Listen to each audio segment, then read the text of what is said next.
পানির অপর নাম জীবন। রসুলকে মহব্বত করার নাম ঈমান। ঈমান না থাকলে জান্নাতে যাওয়া সম্ভব না, পানি না থাকলে প্রাণ বাঁচানো সম্ভব না।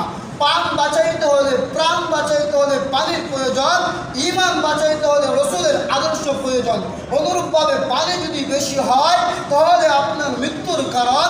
অনুরূপভাবে রসুলের আদর্শ, রসুলের মহব্বত, রসুলের সুন্নাত যদি কুরআন হাদিসের বাইরে হয় তাহলে এটা ঈমান হারার কারণ। কেমন? যে আপনার পানি বেশি হইলে যেরকমভাবে আপনি মৃত্যুবরণ করবেন, অনুরূপভাবে রসুলকে যদি আল্লাহর চেয়ে বেশি মহব্বত করেন, আল্লাহর চেয়ে বেশি ক্ষমতার অধিকারী মনে করেন, তাহলে আপনার এটাই হবে কি? ঈমান হারার কারণ। তাহলে বুঝতে পারলেন শয়তান আমাদেরকে এই কাজ করে কিভাবে? শয়তান বলে, এ বেড়া তুই তো রসুলের আদর্শ মানসী, রসুলের সাথে দুরূদ পড়ছরি, এখন একটু দাঁড়া, তাইলে না রসুলের মহব্বতটা পরিপূর্ণ হবে। এটা কে লাগাইছে? এটা কিন্তু কুরআন হাদিসে লাগায় না। কে লাগাইছে? কে? শয়তানে। তাহলে বোঝা গেল কি বাড়ানোর কারণে আমার কি হয়ে যাবে? ঈমান হারার কারণে। অনুরোধ করে বলবো শয়তানের অনুসরণ করা যাবে না।